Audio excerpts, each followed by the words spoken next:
In a world where most people watch movies and then forget about them, these brave heroes join forces to watch them again and then talk about them. Join them in their epic journey as they go back in time, a decade and beyond, to revisit and break down films from a vast array of genres. Do these movies hold up over time? Are they classics? Find out on Retro Movie Roundtable. Starring your hosts, Brian Fry, Chad Robinson, Dustin Melbartis, Lizzie Haynes, and Russell Guest. Coming now to headphones in your ears. Welcome all you lords, ladies, and knights to the Retro Movie Roundtable. Welcome to the show where we watch movies and then talk about them. I am your host, Russell Guest, and joining me today is my good friend and co-host, Mr. Chad Robinson. How you doing, sir? I'm doing well. Ready for some Bond action today. All right, and I am excited. We have brought in a very special guest for our special secret agent episode here from the All 80s Movies podcast, Mr. Bill Bant. Hello, gentlemen. Thank you so much for having me on this episode. Very excited to talk about some Bond. That's right. Bill is a Bond enthusiast. I found this out when I came on the All 80s Movies podcast myself when we did a little Shop of Horrors. The classic James Bond film. Well, I just found out afterwards that he was a Bond fan. So I was like, wow, we gotta use this. So let's talk about Bill. Tell us about the All 80s Movies podcast. People hear the ads on our show pretty frequently. That's our typical ad break. But for those who want to know more about it, just give us a little heads up. Yeah, so the All 80s Movies podcast, as I like to say, is the podcast that talks about the blockbusters, the flops, and everything in between from one of the greatest movie decades of all time, the 1980s. It's a decade me and my co-host, Jason Masick, grew up in. We met together in film school in the early 90s and have worked on some film projects since.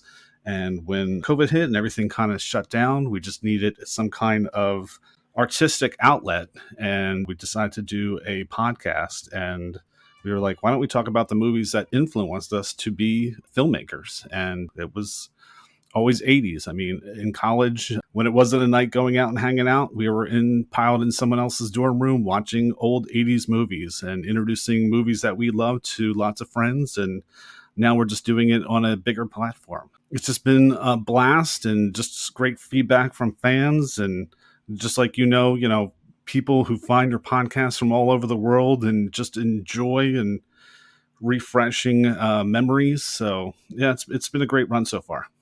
Absolutely. And I got to say, I listen to your all show. I'm a fan of it. So I want to say, if you will enjoy our show, I think you'll enjoy their show too, particularly if you like the 80s. So listen to both shows. And Bill, we're wondering who the next Bond will be right now. But what actor do you think would have made a great Bond, but their time has come and gone? This was a tough one, because I think one of the things about Bond is you look at the Bonds in the past and you've had a mix of unknowns and well-knowns. And to me, the unknowns seem to work a little bit better. So trying to pick someone from the past that is known, I don't know if it would work. But the person that I came up with was Clive Owen. I was a huge Clive Owen fan when he first entered the scene, and I really thought he would have been a pretty good Bond. Mm-hmm. He had the look. I think he could pull off the stunt work, the action, English background, which is always great. So yeah, he was the one that went to the top of the list for me. Nice. That's a very good choice. Chad, how about you? I don't think it's too late for Henry Cavill. I want Henry Cavill in the Bond role very, very badly over, the Tom Hiddlestons of the world. I look at some of the previous choices or what ifs, and Burt Reynolds is intriguing. I understand the whole American Bond, but I'm still intrigued. I kind of want to see Burt Reynolds in that role. Okay. Technically, the book's not totally closed on my pick here, but I think it is. Michael Fassbender, I think, would have been a just terrific James Bond. He's just a good actor. Not an English background, but that's okay. I also remember back in the day when they were debating, I remember Ewan McGregor and Hugh Jackman were some names that were getting bantered about at the time. And I was sitting there going like, oh, these would be really good too. So I always love these hypothetical what if scenarios. So I feel like Hugh Jackman looks too nice, even though he's Wolverine. Like that one, I was going to say he's Wolverine. He's not that nice.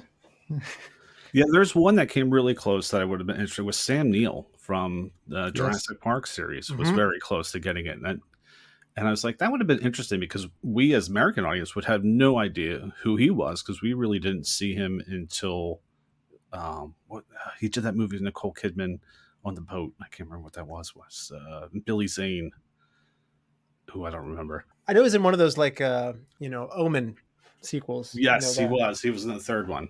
Yeah. Yeah. So But it was the same thing with when Daniel Craig first got picked, and everyone was complaining about that. But I just happened to see Layer Cake in the theater, and just watching his performance in that, I'm like, no, I think they got it right. And that's why I told people, I'm like, go see Layer Cake, and you'll see that they made the right choice for the latest Bond. he won over most people for sure. So Yeah. now, what is the last movie you saw, Bill? So the last movie I saw, I always like to watch like weird little quirky small movies, and I saw this movie called Pinball: The Man Who Saved the Game, and it's the story of Roger Sharp, and he helped overturn the New York City ban on pinball machines that existed for over 35 years because they were considered a gambling device, and he was able to prove that it was not a gambling device; it was actually a device of skill. Nice. Yeah. I haven't heard of this one. Yeah, there's really nobody in it.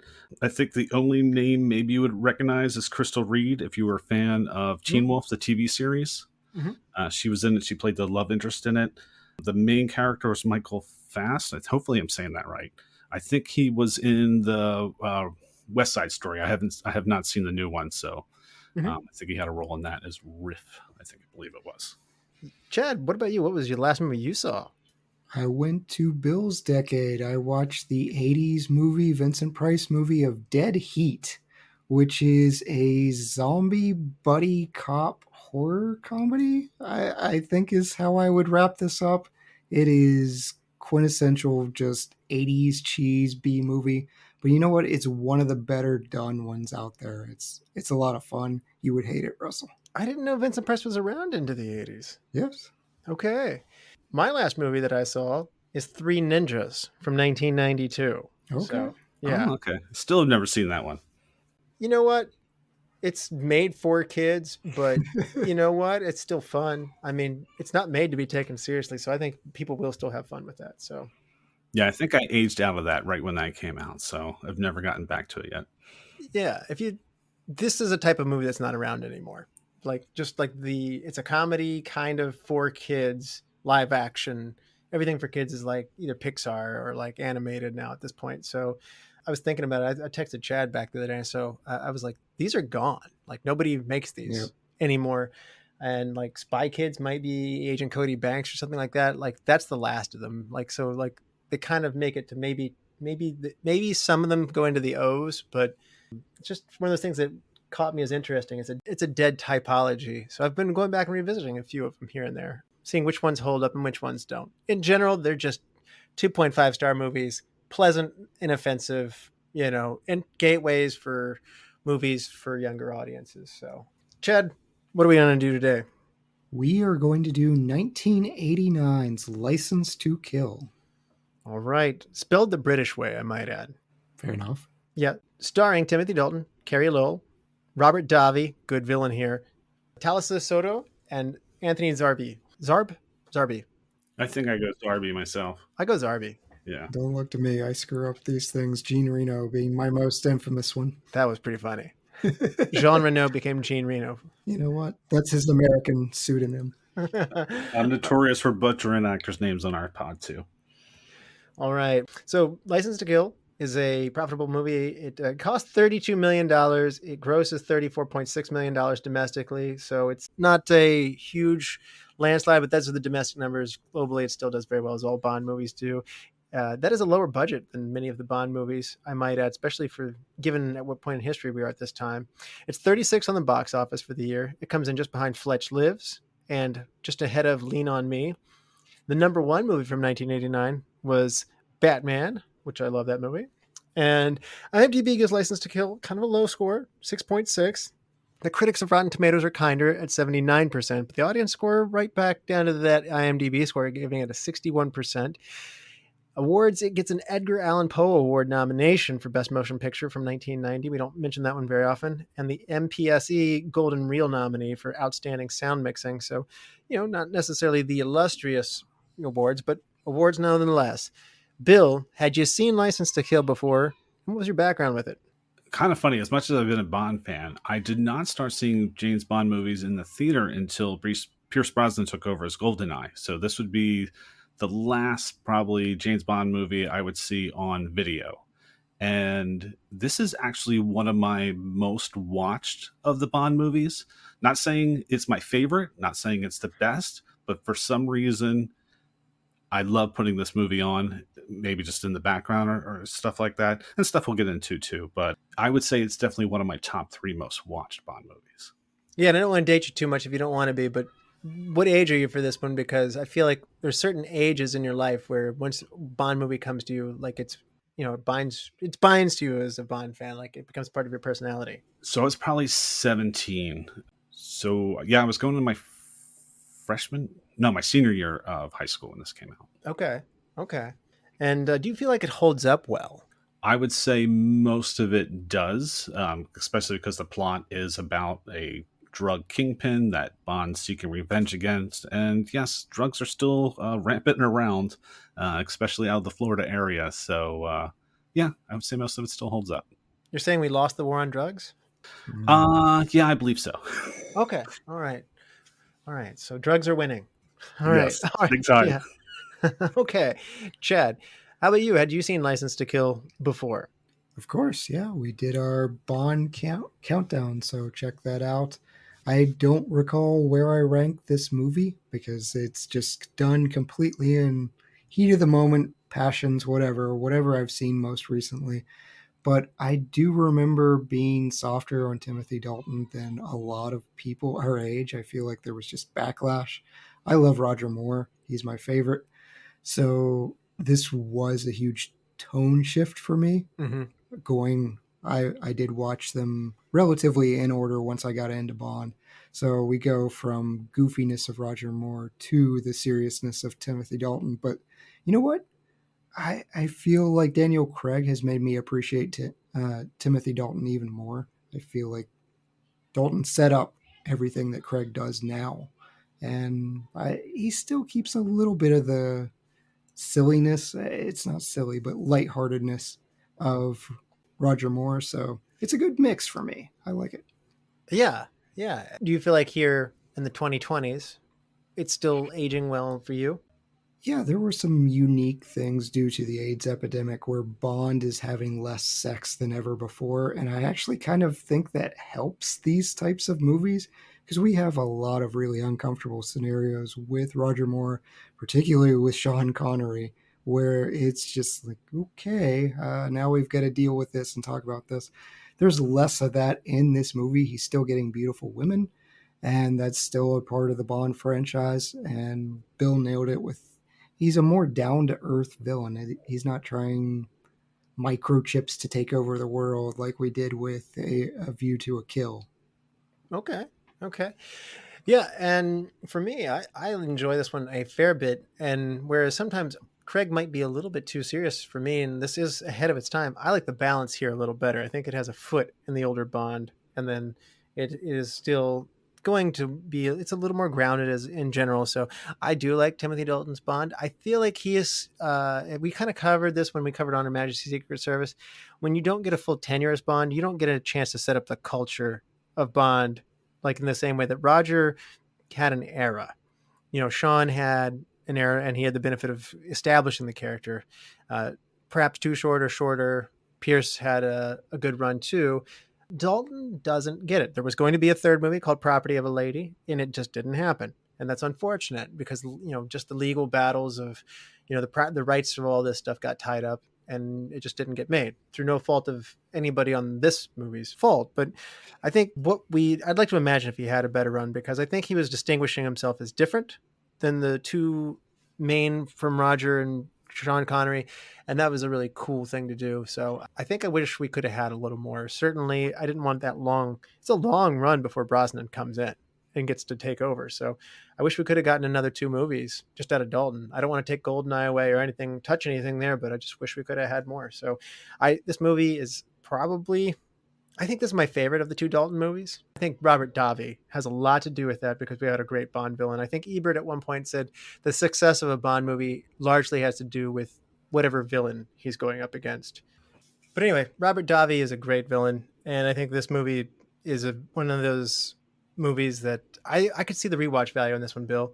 This is one that has a lot of action. I think it's got good side characters, great henchmen. It's got a lot of those things that you just check off for what makes a good Bond movie. And I think this is a fun one to return to. I don't think it has the style that some of my favorite Bond movies do, but that's to some degree just the era for me.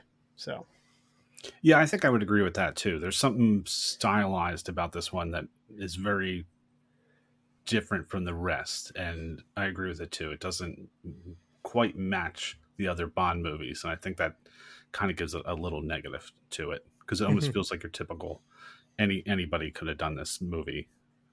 Yes, yeah, I think you're getting into that, but let's get on the other side of the spoiler wall here. We're gonna come back. We're gonna be having spoilers on License to Kill. So if you haven't seen it, you're gonna want to watch it and come back. We'll be back after these messages. Welcome to the All 80s Movies Podcast. I'm Bill. And I'm Jason. And this is the podcast where we talk about the blockbusters, the flops, and everything in between from one of the freshest decades for movies, the 1980s. So whether you're a brain, a jock, a valley girl, or a Jedi, we've got some 80s classics for you.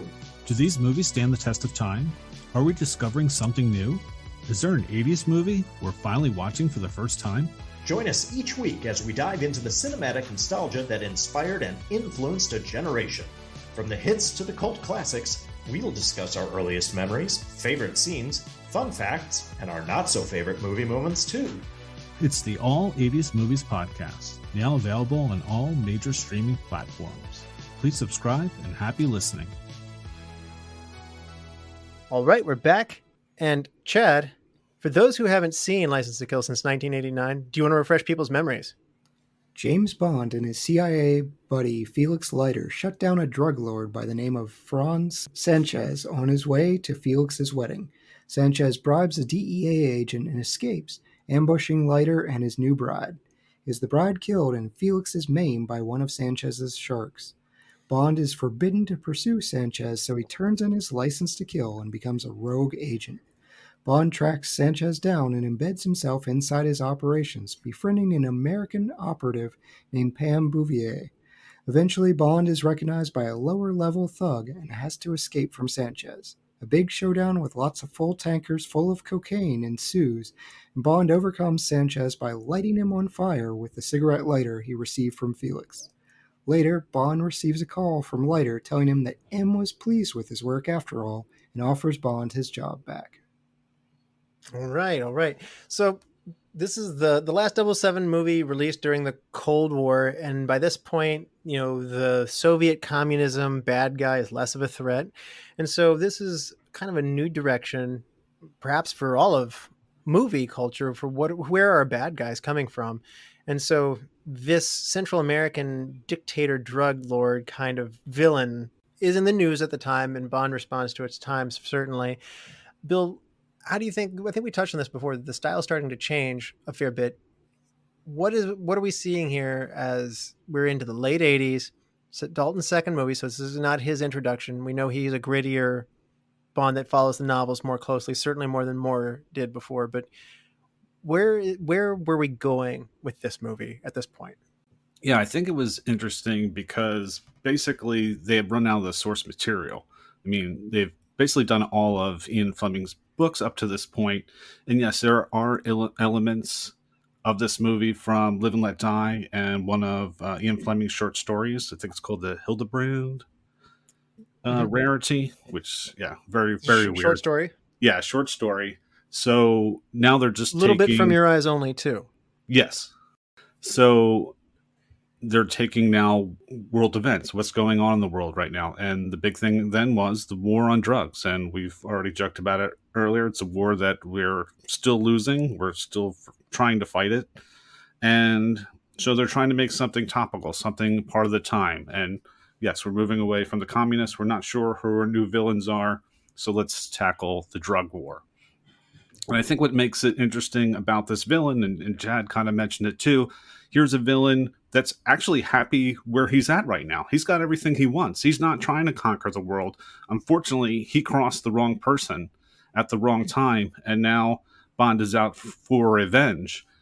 But when we're seeing this villain, Sanchez, and his whole empire, like, he's expanding it at the moment, but he's not per se trying to dominate. He's not trying to take out other drug lords. He's just expanding his current empire. So it kind of makes it interesting that we have a villain that doesn't have this, let me explain to Bond for 10 minutes how I'm going to dominate the world. It's, I'm a drug dealer, and this is how I do it, and this is how I send out drugs. This is how I get my money. I do run everything through a casino. So you see the operation, you're like, wow, this is pretty good. And he actually kind of runs a small country of Isthmus, where he's behind the scenes of the dictator that works there. So it's an interesting new way of how they're presenting Bond and the world that we have not seen in any of the other films.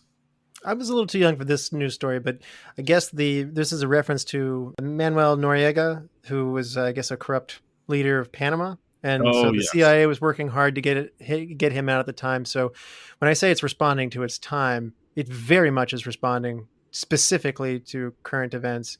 And obviously there's the Colombian drug lord of Pablo Escobar, who was terrorizing his country with bomb attacks and selectively killing presidential candidates. And, he was bribing and running the president. We see him handing him money. You're only president as long as you're alive, kind of thing. So, threatening even the government officials. You see Robert Davi's character doing that here. So I like him, though. I think there's a creepiness to Robert Davi that I think we got a good villain here, don't we, Chad? Yeah, from the first time we see him, one of the first times, he has the guy's heart cut out for sleeping with his woman, and he just has a sick sense of humor of, okay, he'll give him his heart, or he disagreed with something that ate him. All of these cruel tortures that you do hear, nothing to this extent, but other horrific things from out of drug cartels to the south. He's just cold and calculating. And I genuinely think if it weren't for Bond, he probably would have figured out how to do the depressurization and do the head exploding, whatever stunt that Bond did what was his name? Crest. Yeah. Crest. So it wouldn't surprise me if he used that little chamber as well and had a cleaning crew. That must have been a hard cleanup. That's for sure. Yeah. Yeah, launder the money. Bill, this is we had seen Dalton before. This movie's notably more violent than Dalton's first movie. Where do you think that's coming from? I think it's just another, because it is the first PG-13 movie of the Bond series, and I think it's just a sign of the times that Timothy Dalton wanted to be more authentic. He really wanted to follow the Ian Fleming character, and the Ian Fleming Bond is cold and calculated. And it's shoot first, ask questions later. And I think, too, also they were a little worried about the reception that The Living Daylights got. So it's, let's amp up the action. And if that includes doing a little bit more violence, let's see where it goes. So I read at first this would have been, I read at first this was going to head for an R rating. And they had to dial it back down to get it back down to PG-13, which... I'm glad. I don't think Bond wants to live in the R rating zone. No, I don't think so either. Yeah. I guess Die Hard's the year before this, right? 87. So okay. 2 years before. But yeah. Okay. But now you have the Everyman. Yeah. Yeah. And you got Lethal Weapon. Movies are trending up and becoming more violent, is my point, though, in general. So It's just late 80s, early 90s. Movies are about as we are at I would say we're at the peak of violence. I think movies are less violent now than they were then. Is that fair? You're watching the wrong genres. Maybe so, but but I feel like we're at a high level of violence for certainly this series. Oh yeah. Yeah, I would think so. Just getting your leg eaten off by a shark and showing it was pretty rough. So I don't know. Interesting though. He wanted to he was posing as a guy to buy a great white shark. You can't actually buy a great white shark. So Yeah, that was the giveaway right there. I'm like, yeah, you can't hold a great white shark in captivity. So they should have saw through that one right away, especially for any kind of fish or marine life aficionado. he found the drugs fast, by the way. Oh, yeah. Yeah. The first drawer, bing. Yeah. It's like, here, maggots, onto the maggots, right where I thought they'd be. Everybody Yep. gets drugs under maggots. Yeah.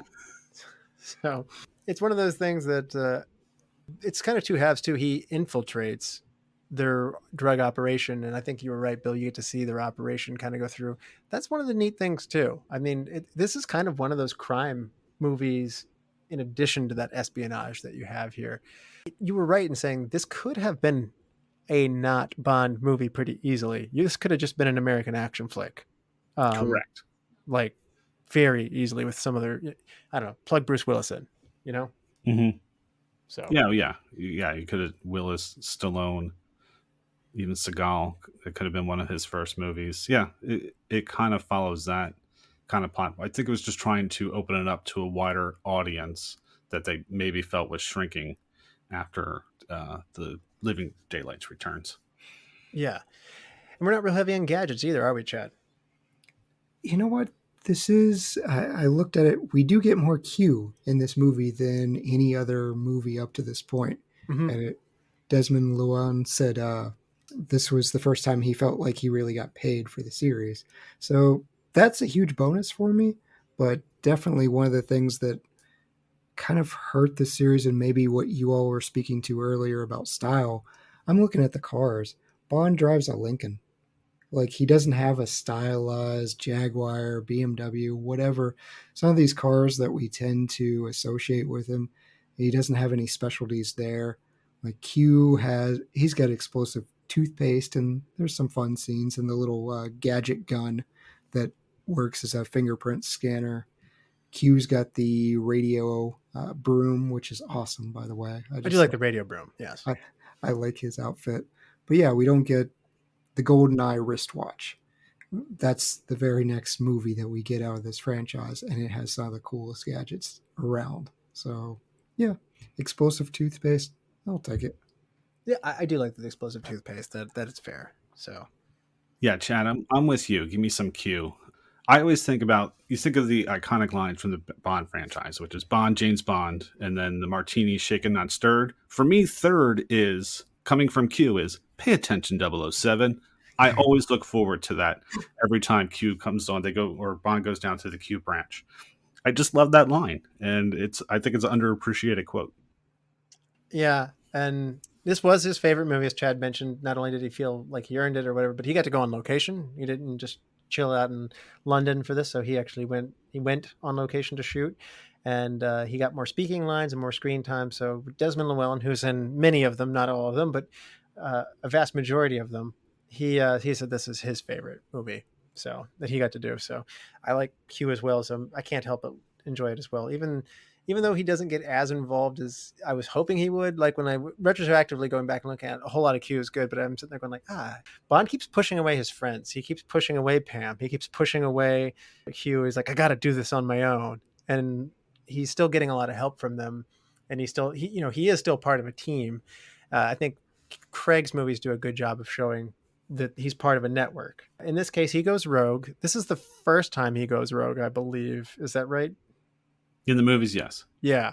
This is a trend that we'll have more of later. Brosnan does it. Craig does it. I mean, I don't know why that is. Certainly, that seems like an American thing to do, to just revolt and go off on your own, the lone wolf kind of thing. But here we have Bond going off on his own. He's driven by revenge.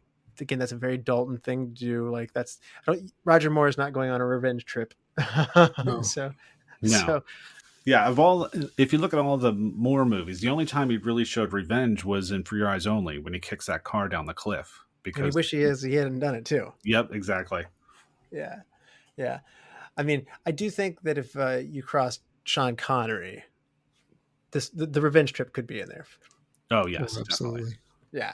But I think it was interesting. Robert Davi said that, again, you said that there's no source material for this villain, so he just combined Scaramanga, who's one of Chad's favorite villains from Man with the Golden Gun, and Lashif from Casino Royale, which hadn't been released yet, and he kind of made his own character. I don't pick up on that. I love both. Both those are great villains. Somehow Davi has channeled where there was nothing, he created something of his own, and it stands on its own. I don't know if that's a fair thing or not. I feel like Sanchez is his own dude, and he's a good villain if you were to rank the villains. I mean, Scaramanga's, he's cold, but he's eccentric. He has a flair and a style. I guess I could see flair and style for killing, because he does the same thing. He has some very unique torture efforts, but Scaramanga is just, he has a signature. That's just my favorite. And yeah, Lashif, I don't see it all. I mean, I do think they included some of Blofeld. Instead of having a cat, he has an iguana to pet. You've got to give the villain something to stroke menacingly. I mean, he took an actual pack of thugs and went on vacation in South America with a drug lord, and apparently he was approved of his portrayal of a drug lord himself. So that's some real method acting, digging in there. So yeah, I think the two things I like about the Sanchez character was loyalty was really important to him, and he rewarded people that were loyal to him. And then there's the scene when he's about to feed Lighter to the sharks, and he says to him, he's like, "This isn't personal. This is just business." And yeah, to me that just shows who he is. It's just like, I got to do what it takes in order to keep my kingdom afloat, and if it means we got to feed you to a shark, so be it. Sorry, you just got in my way. You're the wrong person at the wrong time. Now, I know Jason on your show has spoken highly of Carey Lowell. Are you a Carey Lowell fan as well? Oh, yeah. That's another major factor of probably why I watch this movie repeatedly. Yeah, I would. I guess if you did like the Friends 5, people you would leave your significant other for, Carey Lowell from this movie would be in my 5. Yeah. 80s elite status here for you. Yes. So, okay. So, again, this is what I talked about. Like, sometimes Bond hits you at the right age, and this can factor into it as well. So, she's not the glamour girl, though. She's not somebody who just sits there and looks amazing. She's involved. She's an agent herself, and we really do see a progression. We covered Moonraker recently, and in that one we had a smarter Bond companion, Bond girl. It's the term. Here we've only gone up from there. Like, I mean, she's hands-on. There are still moments where we still feel he's kind of talking down to her, like she's not as on level with him. So that continues to evolve as the series goes forward. But you can see the progressions through the eras. It happens slower than we'd like to see probably in real society, but it reflects where we are at the time. So progressive, but not yet there enough in some ways. But she's no damsel in distress, that's for sure. Yeah, she's definitely one of the more capable ones. I think of Tracy for On Her Majesty's Secret Service. Like, that's the highest echelon. She is extremely capable and bails out Bond, but I don't think Miss Kennedy / Pam is really, she's not objectified too much. She's very capable. She bails out Bond twice in this movie. I think it's 2 times. And even when he's yelling at her, she already has a plan. She's got bulletproof vest, armor on her back, shotgun under the table, everything. I like her. I like her as a Bond girl. I think compared to Talisa Soto, who she's very young. I think she's 22. The hairstyle did not help. Oh, I disagree. I like her. I thought it was interesting. She looks much older. I had to look it up. Like, she doesn't look that old in Mortal Kombat. That's where I know her from, is Katana in Mortal Kombat. But I just felt like the acting disparity between the two was a big gulf. Huh. I think you're being hard on Lupe's character, but that's just me. But it's okay, Chad. I'm with you on that one. Oh. Yeah. She's beautiful to look at, but yeah, I thought she's kind of one of the weak points. I'm known for having a soft spot in my heart. There's different ways to be good at things, and you can be a really good actor. You can be really good looking, and somehow if you have weaknesses in one area, you can make up for it in another area. So there's a law of diminishing returns at a certain point. This is no Denise Richards. Oh my goodness, Christmas Jones. Yeah, this is not that. So Lee Thompson was considered for the role of Pam. She had to not do this because she was involved with doing Back to the Future 2 and 3. Would you want Leah Thompson in here? No. I don't even think I could see Leah Thompson as a Bond girl in any of them, to be honest. She seems a little too wholesome for me. Too wholesome. Okay. Not tough enough. Correct. Okay. I'm Yeah. intrigued. I'm very intrigued. I'd like to see what she could do with it, but yeah, she's tough. I think she just does a great job, and it's interesting that she didn't see herself as this glamour girl. She wasn't sure if she could fit this role. I think she did a great job.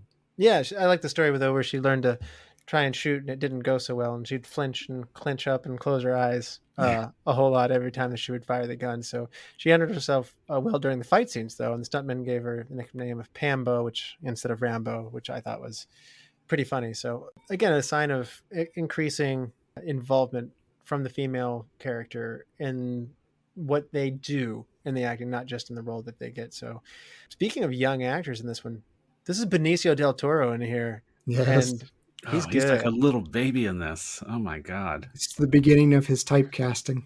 It is. That gold tooth and that menacing smile. I'll tell you, even before I realized it was Del Toro, like one of the first things that stuck with me on this one was when, he was taunting Bond and he was taunting, he's like, we gave her a nice, Felix Leiter. And he taunts him and he goes, we gave her a nice honeymoon. And I'm just like, whoa, that guy gives me the creeps. Yeah, it's great to go back to these movies and see where people started, and just to see Benicio as a henchman, and a good henchman too at it. He doesn't get like a thing like Oddjob's hat or like No, he Jaws' doesn't. metal teeth. Like he doesn't get anything nearly that much. So for being a regular guy, he leaves an awfully big impact. He has a good death though. He does have a good death. Oh, that. So he gets thrown into a cocaine grinder where they're grinding up bricks of cocaine into a powder, and like the powder and the clouds all turn red as he's drops down into it, and it's just it's another one of those brutal scenes, but it's very satisfying. He's been a menacing villain throughout this, so yeah, I think the best Bond henchmen get like Tee has like a hook and like Live and Let Die and stuff like that, or I feel like some of the best ones have real physical differences or something that really set them aside. Some of the boring ones, like I don't know, like in Tomorrow Never Dies, the guy just has like bleached hair. It's not right. Like that's not a thing. That was pretty clearly the villains of the 2000s. Yeah, like that's People not a with thing. bleached hair. I don't know. One guy had like diamonds like encrusted in his face, but Yes. Mm-hmm. yeah. But anyway, for not getting much to work with, Del Toro does a lot with, I have to say. Yeah, I totally agree with that. Chad, do you like Wayne Newton? He's fine. It's Professor Joe. That's fine. It's a fun cameo type role. So you know what? He wrote into the studio. He wrote into the Broccolis and said, "Hey, put me in this." They did. It's fun. We just did Blazing Saddles, and we had Bassie's band in there. Whatever. If you're a fan of the series and you want to get in, fine. I love it. Is this too silly for you, Bill? No, I thought the way they used him was perfectly, because the front they're doing is him being an evangelist and communicating through the television, obviously in front of everyone, and no one's catching on to it. I'm like, that's brilliant. I thought he was used perfectly. They didn't put too much of him into it. And just, the way they wrote the character fit him to a T. I love how when they're evacuating their reconstructed Aztec kind of base, like they're in a golf cart, I guess. Was it a golf cart, right? Yeah, it was a golf cart. Yeah, that doesn't seem like this is talking about lack of style. Like, how is that not a motorcycle? Like, I mean, right. Like, they're just going by in an 80s golf cart, I mean, so anyway, they're going in a golf cart and they snatch the bag of money from, like, Carey Lowell snatches the bag of money that she had given him earlier as the setup and gets it back. And he just goes, bless your heart. Like, right. It's like, this is the kind of thing that I really do want to happen in the Craig movies, and we get so very little of it. And it's not really coming from Dalton; it's coming from around him. So a little bit of Wayne Newton goes a long way, both in music and in movies. But I mean, this, like, I think Chad's right. Like, I mean, it's the right amount to spice this thing up. So yeah. John Rhys Davies was offered the role of Pushkin, but he declined the offer. and did Indiana Jones and the Last Crusade instead, which I like this movie, but that's a good choice. So. Right. Yeah, Oh, can reprise it. And to your credit, Russell, Robert Davi's standing up for your girl. He stood up for Talisa Soto. He said he helped get her cast. He said he picked her because it was someone he would kill for. So Yeah, she has to seem vulnerable, and she does the femme fatale well, I think, personally. Like, she's mysterious. I don't know. You have to have not only look the part, but there's a sense of vulnerability that she conveys that I do like. But anyway, let's talk about Felix Leiter, the man who changes faces every time. I don't know why Bond struggles with these things of sometimes they even reuse the same actor in different roles from movie to movie. But 16 years later, from the early Roger Moore era, we have David Hedison coming back to play Felix Leiter. He is my favorite Felix Leiter. I don't know about you, Bill Bant, but does it make you happy to see David Hedison come back? It did, especially when they tried to wheel out John Terry for The Living Daylights, and you could tell him and Dalton had no chemistry whatsoever. So if they had tried to bring him back for this one, I don't think Bond would have cared that Felix got eaten by a shark. So it was good to bring Hedison back. I mean, the obvious thing is just the age difference between the two of them. And I mean, we'll get into it later with recast. He's the person I probably would have recast, but I did like that they brought him back for this because there was that familiar face that you saw. And we hadn't seen Felix really for a long time outside of very briefly in The Living Daylights. He's obviously older, but they dye his hair. They do all the tricks you can do. They tanned him up more than reasonable. I mean, like, they did everything they could do for the 1980s to young him up as best as they could. They could probably do a better job of that now, but I just like him. I liked him as Felix before, so it makes me happy to see him. It's kind of like the thing where people will say, like, Roger Moore played Bond too long. It's like, maybe, but I like Roger Moore, and I'm willing to put up with that to some degree. Correct. I'm going to let that go here. Yes, the woman who's playing Della is visibly, Priscilla Barnes is visibly a lot younger than he is. It feels weird. It also feels weird that she's like really handsy with James. Like, like I mean, like, handsy with like, James. It's like, wait a minute, you know, you're marrying Felix, right? Felix, remember that, right? Yeah. Are you just marrying Felix so you can get closer to Bond? Is that what's going on? I don't know. Like she gave him a kiss and said, like, you know, I get to kiss the best man. But then she did it a second time. Oh, yeah. Every time she's in the room with her hands are all over. she's making up for Moneypenny, who has next to no role in this movie. That is not a normal, like, hey, this is my good friend's female companion way to do things. So, I mean, Leiter's just like busy, like working on his own. You know, she's all over James. So you're right. There was some of that might have been like, we get it. James Bond is irresistible to women, but maybe we dial it back just a little bit down with his friend's lady. So how fun is the start of this movie, though? The cold opening, Bill. We start in a wedding. Oh, yeah. Definitely something different. And the fact that the cold opening actually ties into the rest of the movie, because you have a lot of cold openings that don't tie into the movie itself, but this one directly does. It really gets the story started right from the get-go, and we meet Sanchez, who is crossing into international waters for the first time, and because Lupe has strayed and found herself a new boyfriend, and no, and because of this, she's almost set Sanchez up, and now Felix and the DEA are chasing him down, and with the help of Bond, they're able to kidnap him and hopefully incarcerate him for all of his things. So you think for a brief second, hey, Warren Trucks is winning, but Sanchez throws out the $2 million bribe, and who can turn down $2 million? Killifer lays it on so thick with the like, you make me sick. Oh, yeah. And then later on, he's like, well, $2 million. Right. Yeah, like, exactly. Could do a lot with $2 million back in '89. So I feel like that should have just been pre-orchestrated and not mentioned like at the table. Like, I didn't need the interrogation bribery. Like, I just need the whole, like, I had this guy in my pocket the whole time. But then we get the wonderful line of, what a waste.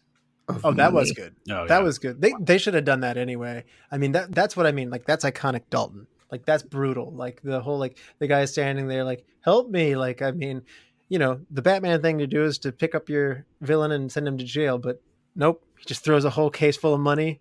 It makes him lose his grip and fall into a shark tank and get eaten. I mean, that's your hero. That's this, you know, that's Timothy Dalton Bond for you. Oh yeah, if I was Sharky in that scene, I'd be finding something to start scooping that money up. I'm like, hey, if this is dirty money, I'll take it. Bond doesn't care. He's not going to say anything. He has a bloodthirst. Yep. So, longtime Bond producer Albert Broccoli, he's unfortunately sick during the production of this movie. And with the Mexico atmosphere, it affected his lungs and breathing. And he's left on location, accompanied by his wife, Dana, and daughter, Barbara, who she later takes over. He was unable to return. And this is the last Bond movie where he was on the set. So, Albert Broccoli is so responsible for the direction and the changes and the shifts in course throughout all of Bond. I'd say single-handedly, he's the one who has ensured it to last through all these decades and stuff like that. So, this is where we say goodbye to Albert Broccoli too. This is Dalton's last movie, but it's Broccoli's last movie, and that's sad. Absolutely, yeah.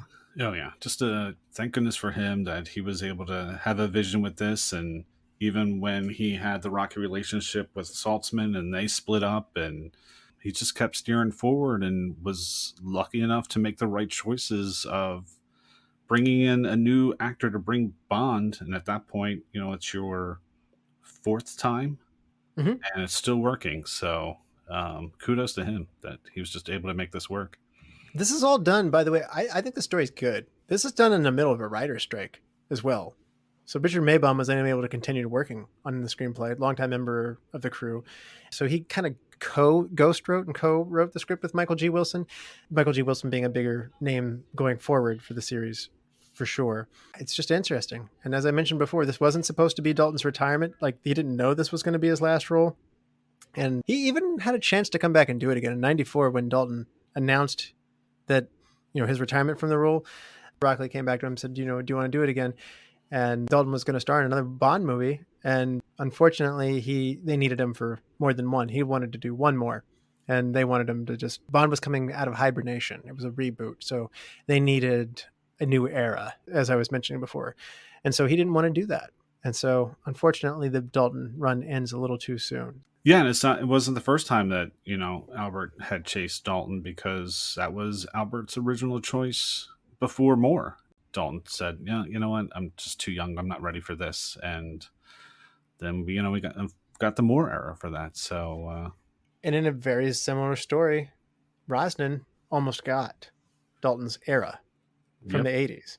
And so there almost was no Timothy Dalton era. You almost went right from Moore to Pierce Brosnan. He was on Remington Steele, and he was seemingly done with his show. And they even shot publicity photos of him holding the Walter PPK in the tux.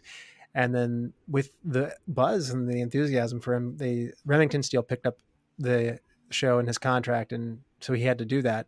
And that conflicted with his Bond filming schedule, and he couldn't do it. And I saw an interview with Pierce, and he said, I sat down on the ground. I hung up the phone and I cried. I wanted to do this so bad, and I couldn't. I had to finish the TV show. And so Timothy, as you mentioned before, in a similar boat, would have gotten it as a much younger man.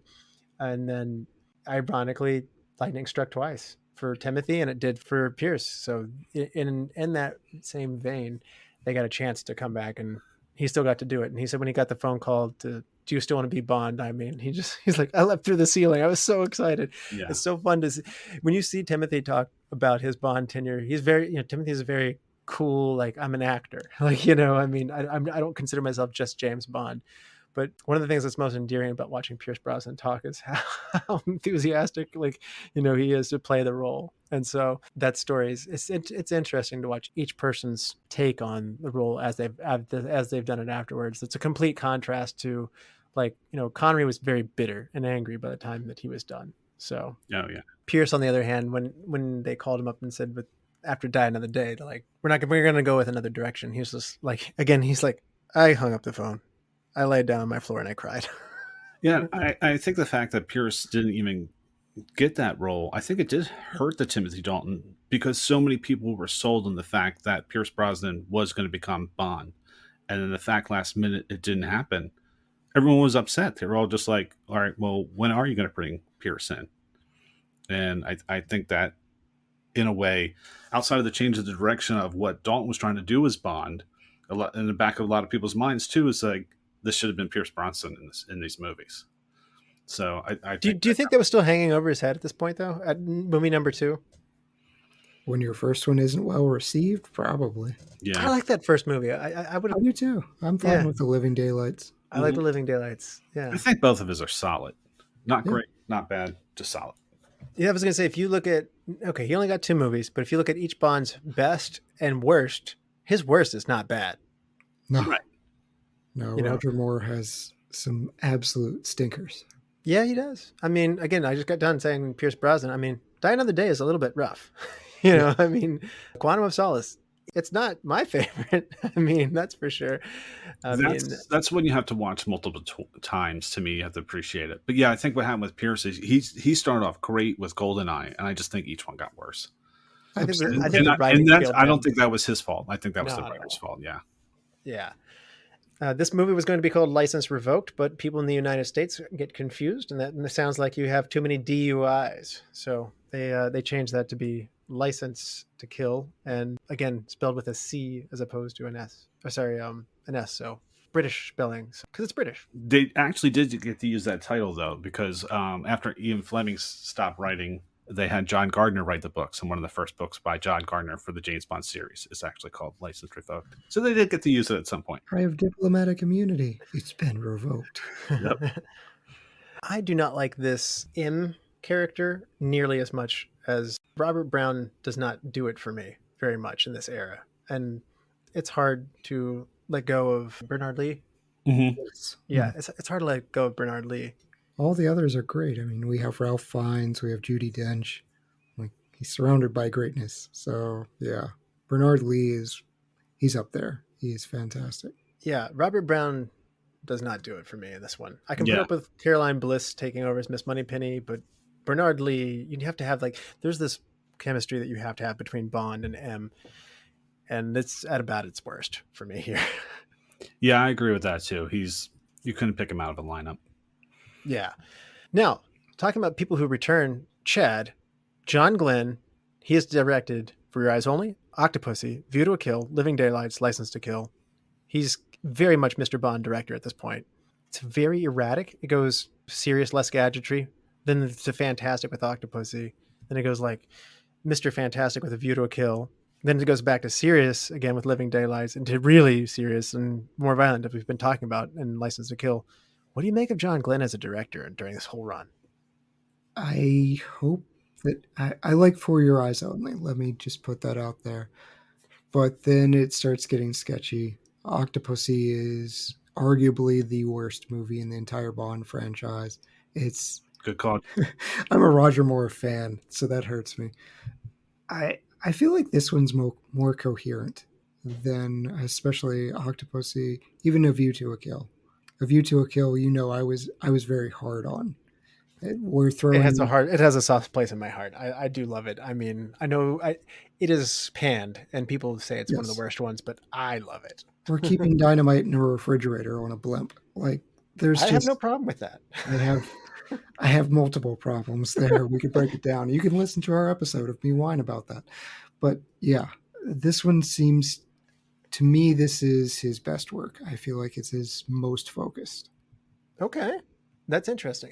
So, Bill, how do you feel like this stacks up in the John Glen library? Yeah, God, I feel like Chad just saw my notes and just read them off. I'm with you. I think Octopussy is probably one of the worst ones in the franchise. I'm with you, Russell, on A View to a Kill. It's one I watch a ton. It's not, I know people kill it all the time, but to me, it's enjoyable. It's not great. But then he turns things around with being more serious with The Living Daylights and The License to Kill. And I think he does the action scenes very well. Even just scenes with the dialogue, exposition. But yeah, I think with this one, just the cinematography on License to Kill just seems different than the other 4, which is just kind of jarring to me. Overall, I would say Glen is pretty solid. It's interesting that the style's really not coming from the director. Later in the Craig era, you get Sam Mendes, you get a different movie. You get the director to get you a style. And when they pick their directors now, at this point, Cubby Broccoli's just saying like, "This is the movie I want. John Glen, make it happen." And it's seemingly John Glen is not this is a strong producer with a director who's seemingly executing what's being handed to him.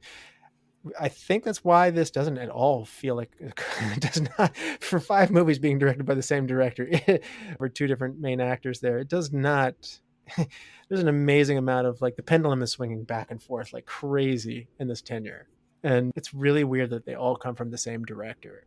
Very strange. Right. Yeah. He doesn't have a signature style, but he just keeps everything moving like it's supposed to. And, audience enjoyed it. So. And we did cover A View to a Kill, by the way. So that's out there, episode 104 as well. So you can hear me being very forgiving with a movie that is widely bashed. So Isthmus is a fictional place. Do you like a big part of Bond is the jet set locations. Chad, do you like the places we're going here, this tropical settings? I think to go back to the point we were trying to make earlier, a lot of the shots for directors, whenever we're going to these locations, whether we're going to the Alps or we're going to Japan, like we get these sweeping shots of the scenery. They're in love with where they are. I don't really feel like that's the case here. I really do feel like Isthmus was a set piece.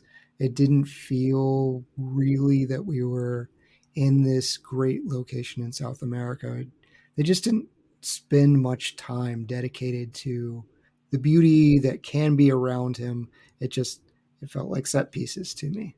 Interesting. Bill, what about you?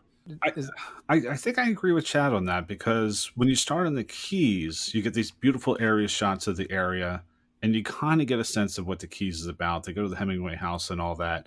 But yeah, once they get to Isthmus, everything seems a lot more enclosed and locked up. The only time you really get a sense of the beauty of it is when we're at Sanchez's home, and Bond sneaks off with Lupe, but you never really get a feel of what Isthmus is. So yeah, I think I would agree with that too. And then really the other, you have the big truck scene at the end, but that's dirt roads. That could be anywhere. Idea.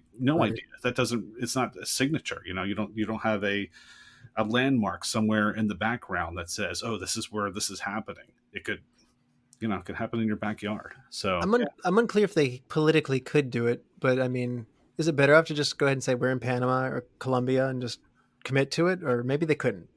Yeah, I don't know. It was filmed in Mexico City, and I do think it's significant. It's the first one where no scenes were filmed in the UK. Like, just... Yeah. You're right. Just show off your location. That's become a big thing. Think of the Carnival scene in Spectre. Oh, yeah. I mean, that's amazing. That's beautiful. They did a much better job when they went to Brazil and Moonraker. Yes. Getting you into Brazil, which we covered last year, which is why it's just fresh on my mind. But, it was great to see the parade. They got on the gondola. They went up the hill, and like you got to really good sense of the varieties of the city, the countryside, and short of handing you a plate of authentic food, like they make you appreciate the place. And I guess I didn't realize it.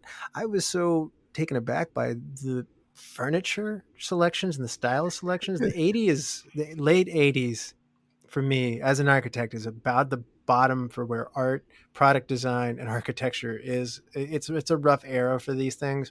And so they go to traditional architecture, which is probably forgiving and a good thing at this point, but the furniture and the decor and everything in this Isthmus world where Robert Davi's character Sanchez hangs out is weird. The fish sculpture is unnerving. When he wakes up, these weird gold-plated chairs that have like seashell backs on them, like these strange bar stools that nobody would actually sit on that are like made out of plexiglass. I mean, you've got like these rocks that are cast into like blue concrete on the pool. Like it's kind of like, everything's like white, cloudy looking kind of furniture, and it's just really trippy. And I don't get luxury. Like when you go visit Dr. No's base, you're like, this is amazing. I didn't know this could exist.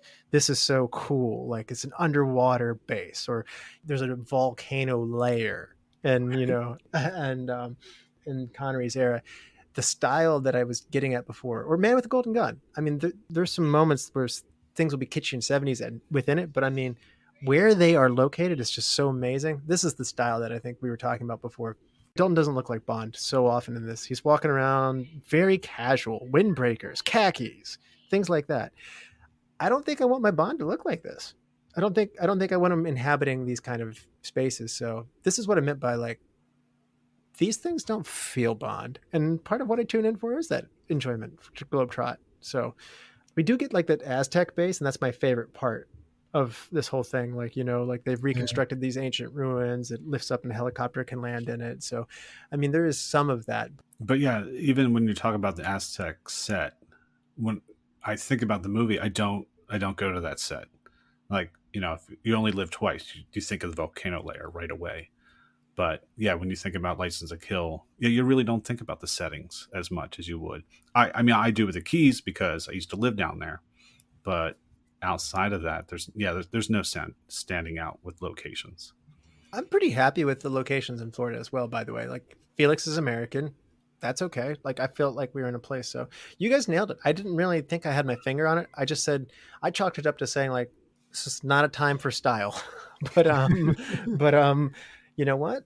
I think that is there. I think the wardrobe is partially to blame for style. I mean, Bill, you are clearly more of a lover of the 80s decade than I am here, but do the clothes and stuff like that, are they getting in the way of your enjoyment here? Like, does it, like, I don't know, this doesn't feel like Bond. It is kind of interesting. Like you said, you don't see Timothy Dalton running around a lot in the tux.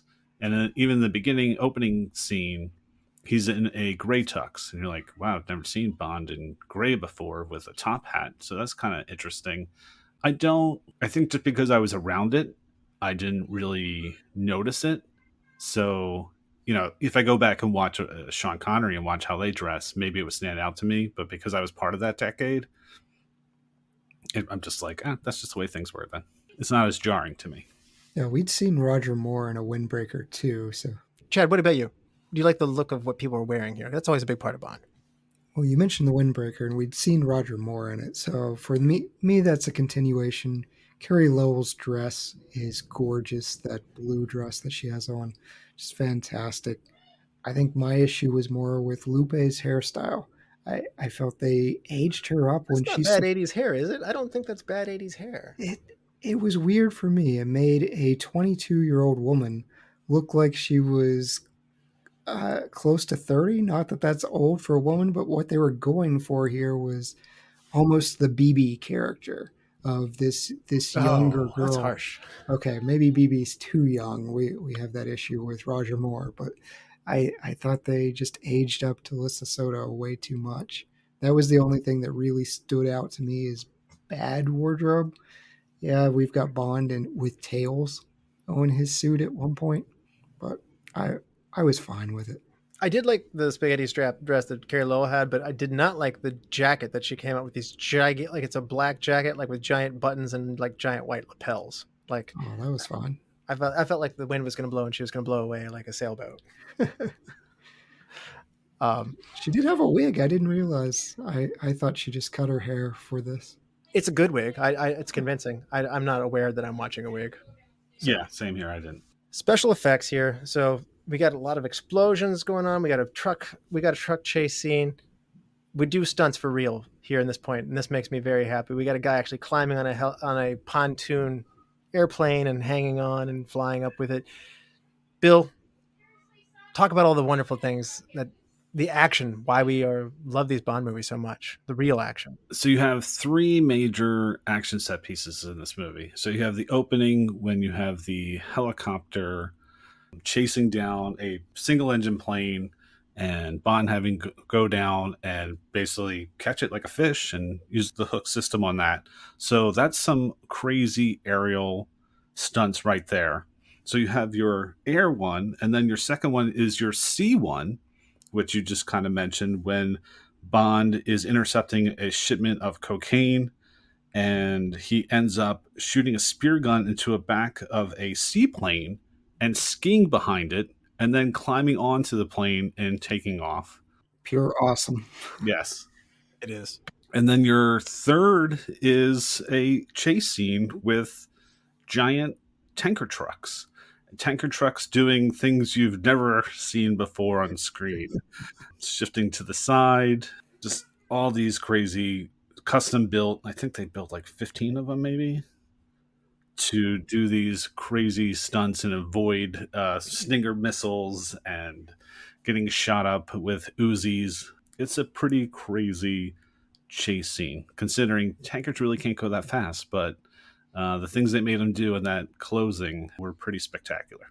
Yeah, I don't think of the tractor trailer truck as being a very exciting thing for action movies, but carrying the gasoline, lighting it on fire, catching it up. I mean, rolling one downhill and bashing it into the other. They really did a great job of using these Kenworth trucks. Yeah. I feel like that's the most criticized portion of this movie because they do decide to do that 45-degree angle with the truck. I'm fine with it. We just came off the Roger Moore era. If you want to keep a couple little silly things, as long as you don't throw in a slide whistle, I'm fine with it. I'm okay with the pigeon double take, but not a slide whistle. No pigeon double takes either. The wheelie gets some flack, but the wheelie through flames is an awesome shot. It may come up later. They had to make 3 special trucks to do each one of these specific stunts, so it's really cool to see what they were able to do. They pushed the vehicle to its absolute limits and beyond, and that's the fantastic nature of what I want from Bond. I water ski, and I was just in awe of him water skiing on his bare feet, falling down and having the strength to get back up. Just that entire stunt sequence that Bill was talking about, that second stunt sequence. It's incredible. It's not really a stunt, but I love the set work for the submarine. Like when they go up and infiltrate Crest's boat with the submarine. I love that. It's such a tense moment when they go in there too. The underwater stuff is always fun for me. It harkens back to Thunderball a little bit. And I was going to say, that was too much of a rehash of Connery's era. That's one of my least favorite parts of Thunderball. Oh, well. I'm not an underwater guy. Not in Legend of Zelda, not in James Bond. Water Temple, I hear there. Yeah. And then we mentioned this before, the cars aren't doing it for you, Chad. What about you, Bill? Rolls-Royce Shadow, Rolls-Royce Silver Cloud 2, Lincoln Continental Mark 7. Yeah, there wasn't really anything that stood out. You don't have the memorable car that you would in some of your other Bonds. So, yeah, I would say if you're ranking this on cars, yeah, this is at the bottom of the pack. Yeah, I think there's one. He gets a pretty rough one when he's abroad with Sheriff J.W. Pepper and what was that crappy car that he Moore got? It wasn't good either. Yeah, but it's at the bottom. That's fair. Yeah. Initially, Vic Flick, who had played lead guitar in Monty Norman's original 007 theme, Eric Clapton was asked to write and perform the theme song for License to Kill, and they produced a theme to match Dalton's gritty performance, but the producers turned it down. I'm a Clapton guy here, so this makes me pretty sad. Bill, are you okay with the Gladys Knight theme song that we do get, or I kind of want that Clapton song back? I mean, yeah, you would love to have Clapton do a song for the series, but I'm actually okay with both the main Bond songs in this, License to Kill and If You Ask Me To by Patti LaBelle. I joked with Jason with the Patti LaBelle. I love that song so much. I was like, oh, when I get married, I want to use that song. And then, of course, Celine Dion covered it and totally destroyed it for me. So I was like, yeah, that's not going to happen now. So I would say, yeah, License to Kill is middle of the road. I do like If You Ask Me To a little bit better. And, of course, you have Michael Kamen doing the score after John Barry had been doing it for years, and it's okay. You just hear a lot of his other works in it, and he did The Lethal Weapon and Die Hard, so you hear a lot of that bleeding into this. So, and Michael Kamen's music on this also. Yeah, I think we've come a long way from the 70s, like Rita Coolidge, Sheena Easton era.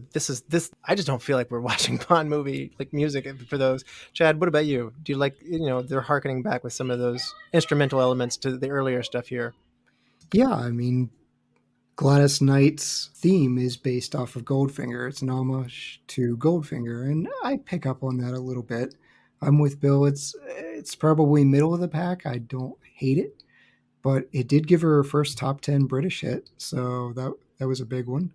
And you know what? I will give it this. This has the most unique Bond theme in the entire series, and that's for the tanker scene. When they are shooting rounds into the trucks, we start getting the Bond theme. You get the spray of the Uzi, the da-da-da-da-da-da, and that's just cool. You just get the little hints of it, but kudos to them for making that happen. Absolutely. John Barry was originally going to score this. Long time. He's done many of the movies beforehand. Unfortunately, he has a ruptured esophagus in 1988 and was considered unsafe to fly and leave his home in New York to come do this. So we get Michael Kamen, who's known for scoring many action films, including Lethal Weapon and Die Hard. We'd mentioned these things earlier, so these are things that are happening in the action zeitgeist. Do you feel like, I think they mentioned that this was the closest thing to John Barry. Do you notice that, or do you just take it in stride as part of the evolution of Bond, or do you feel like, I miss my John Barry here? I miss my John Barry. I wish he could have done this one too. I mean, I like Michael Kamen. I like the other stuff he's done, but it just doesn't. I mean, I even own the soundtrack, but it's more for the other stuff and not necessarily for Michael Kamen. I agree. Kind of agree with that as well. So can't help it when your esophagus ruptures. So it's a good reason, but can't say I'm not disappointed. Guys, do you want to hand out some awards? Absolutely. Yeah, let's do it. MVP of License to Kill, Bill. Oh, I got to go with Q. Just because I've always been a Q fan from the beginning, and the fact that he has a bigger role, and I just watch him like, oh, if I could just done this 15 years earlier, where maybe you could have seen a little bit more out of him, but he's just so lovable and likable, and as much as you have all that banter between him and Bond throughout all the movies, the fact that they actually kind of get to work together and even sleep in the same room together, it just makes it memorable for me.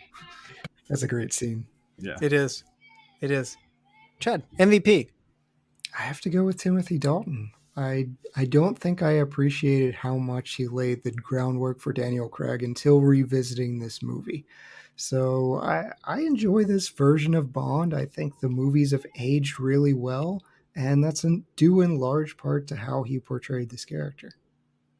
Absolutely. I'm going to go with Timothy Dalton as well. His run was too short, and I think he's at his best here. His hair's not at its best, but it's blowing around all over the place and so sloppy. He doesn't seem like he's got that. They don't put any of this on him. That's on the wardrobe department.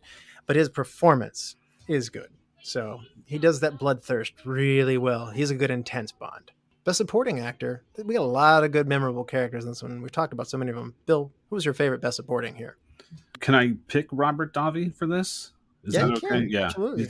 Yeah, I would say Robert Davi, just because he's a different kind of Bond villain.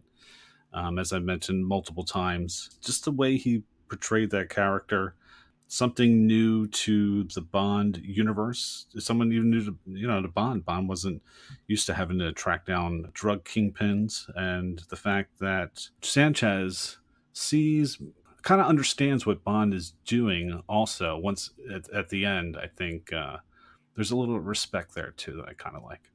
Yeah, I'm 2 for 2 here. I just think he's so smooth. He's a ruthless, cold-blooded killer, but he's so smooth about it that I'm just drawn to him and his scenes. It's a great choice.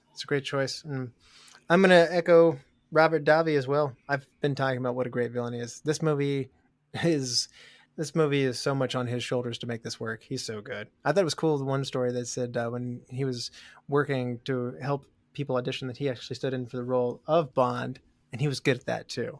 He actually played the Bond part well. I kind of wish I could have seen that. Not that I want him to do it, but man, he's a good bad guy. Good actor here. I like Robert Davi. DVD extra. Yeah, I need that DVD extra. Thank you. Hidden Gem. So for me, so I'm going like deep. So I'm going with Grandel Bush, who played Hawkins, who was one of the DEA agents, one half of Johnson & Johnson from Die Hard. If you watch the movie initially, and when Sanchez makes that $2 million bribe, and they show a shot of Bush, and he makes that face, you think he's the one that's going to go rogue and take the money. And I just wish he had a bigger role in the movie, to be honest. He's maybe somehow partnered with Bond to take down Sanchez, also because of his loyalty to Leiter and what happened. But it's a very small role, but I liked him in it. I wish we had seen him in more stuff. But Grandel Bush is mine.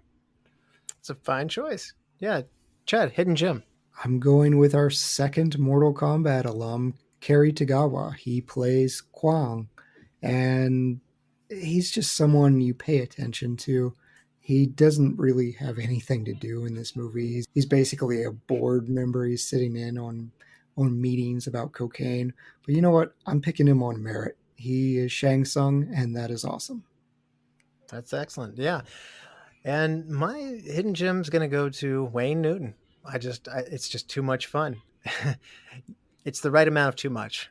It's the right amount of cheese. Yeah, it's the right amount of cheese for me. I need a little bit of that here. So shout out to Del Toro, though. So nobody gave him one. So yeah. Absolutely. Recast. If someone had to recast somebody and put somebody else in their place, who's it going to be, Bill? So this was a tough one because we've mentioned this actor already, and Russell, you and I both agreed that we did like the fact that David Hedison was coming back as Felix Leiter. But I was like, all right, if I wanted someone to be in even both films, that so I'm recasting for two films. I'm recasting for Living Daylights and for this one. Who would I put? So I was trying to find someone that was contemporary to Timothy Dalton, kind of around the same age, a good American actor. So I came up with John Spencer, who, if you remember the TV show West Wing, he was on. He was also in Presumed Innocent with Harrison Ford. He was kind of the investigator for his trial. And then I first saw him in LA Law, which is a TV show that came out in the late 80s. Big fan of John Spencer. I think he could have pulled off that role in both of these movies. And it would have been a great continuation to have the same actor for both films. Nice. Absolutely. I think continuation with Felix Leiter is something they struggle with until Jeffrey Wright comes along. Yep. Right. Chad, how about you? I've picked on her a little bit, but Talisa Soto is just the weak point of this movie for me. I'm sorry, Russell. You be nice. You know what? I will appease you in the attractive ladies because Selma Hayek is 23 years old when this movie is made. Cast Selma Hayek. I don't like it. Good call, Chad. People are peeking too hard at Miss Soto. So anyway, I struggle on this one. I'm going to go after the asymmetrical eyes and the mustache of Crest is not, I don't know. I don't like him as the second bad guy as well. The first half of the movie, he's the bad guy for the first half of the movie before we really get a lot of Robert Davi. And the fall off of talent is just too great. I'm saying go get Ray Liotta to do. I like it. To do all of Crest's parts. Do you give him a mustache? No, he doesn't have to have a mustache. I don't think Ray Liotta can pull off a mustache, but he's gonna have a good villain mustache. Just Ray Liotta is a villain. All he has to do is show up and be like, "Hi, I'm Ray Liotta. I'm a villain." So, and this one doesn't really count, but off record, Judi Dench is alive. We can put her in for Robert Brown, right? One movie sooner. Yep. So bring her in sooner. Now, best shot. So cinematic moment here, Bill.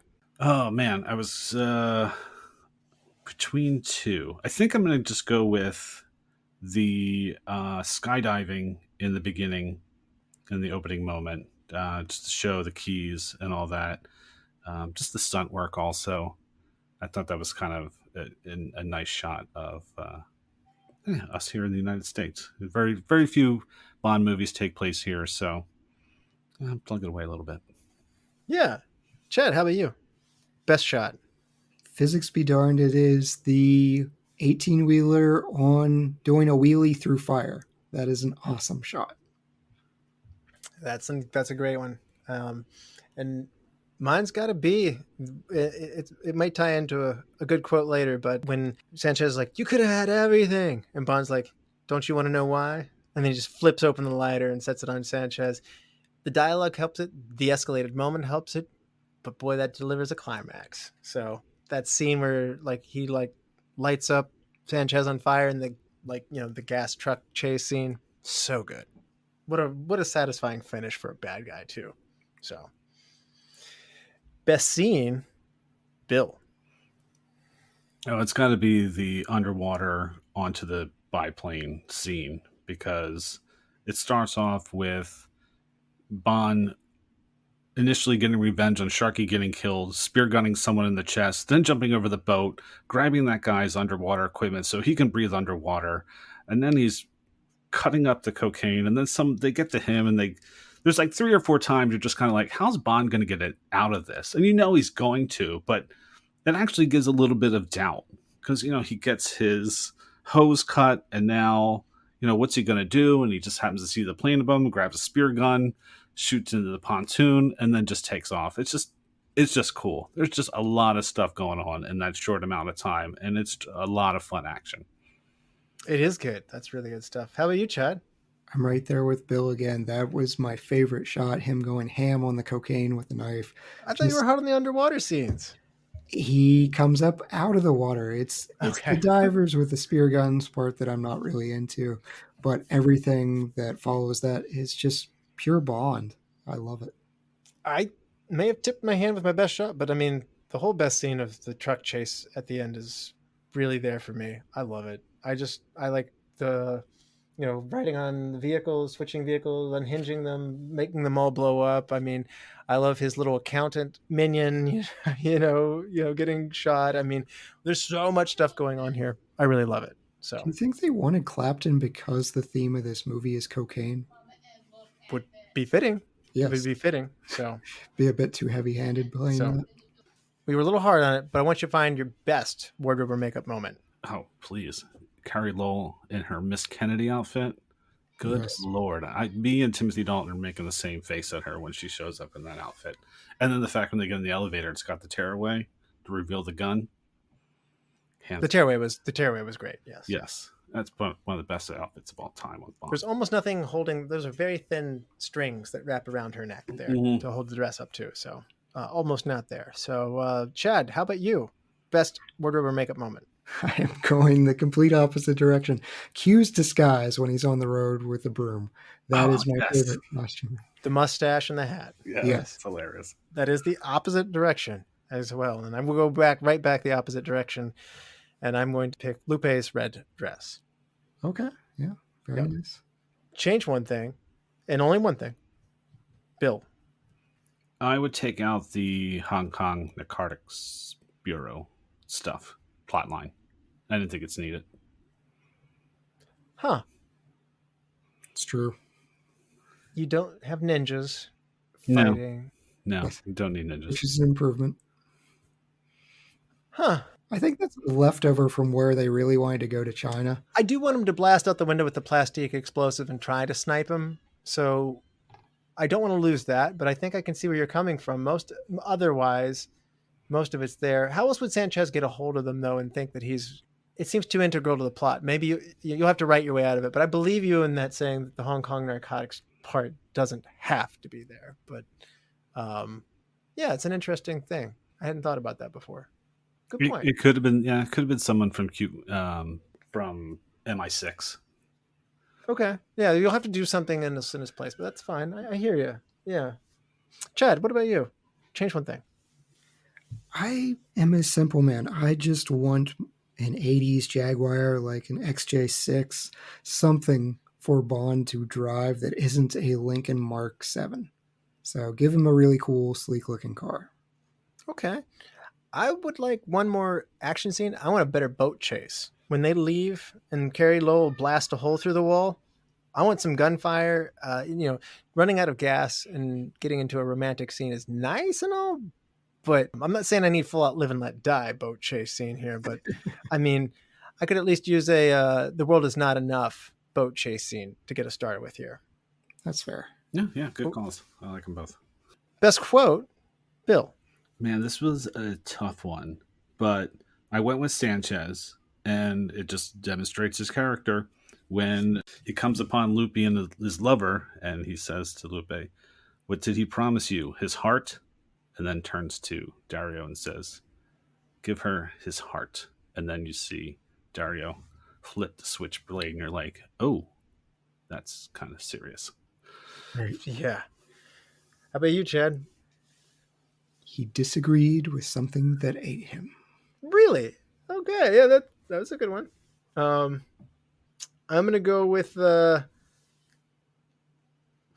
technical answer should be loyalty is more important to me than money, but I cannot get over bless your heart.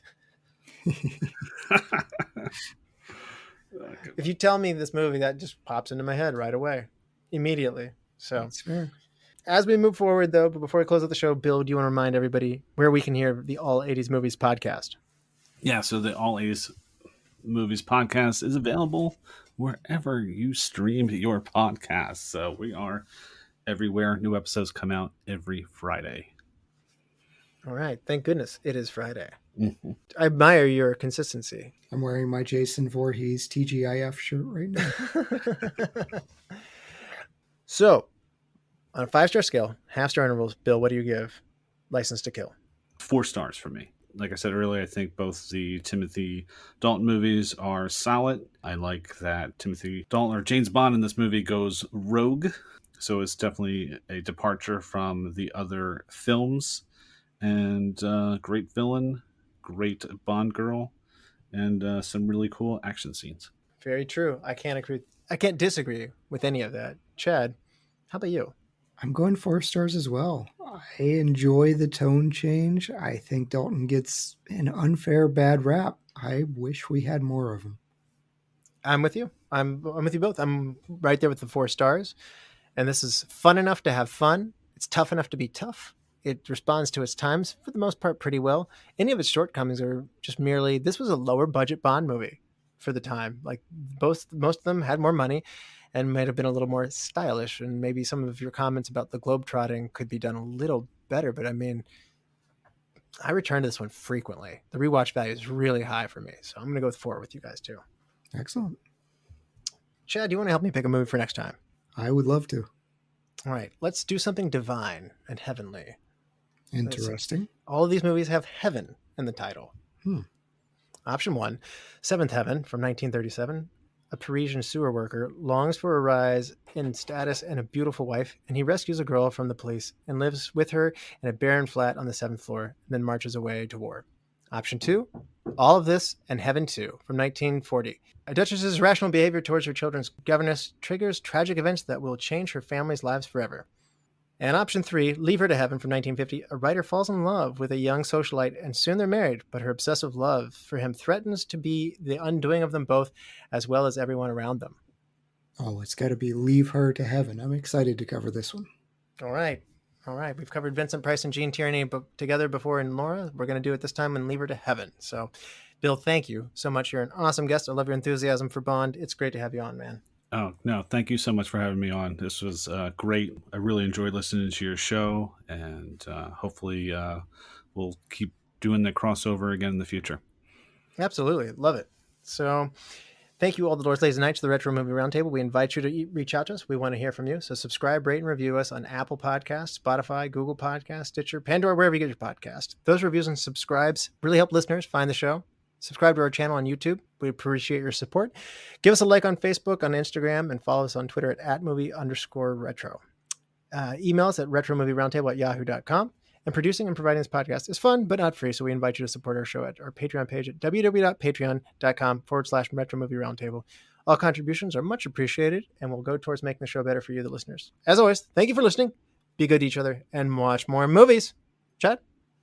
I don't accept your resignation, but I will accept a strong cup of tea.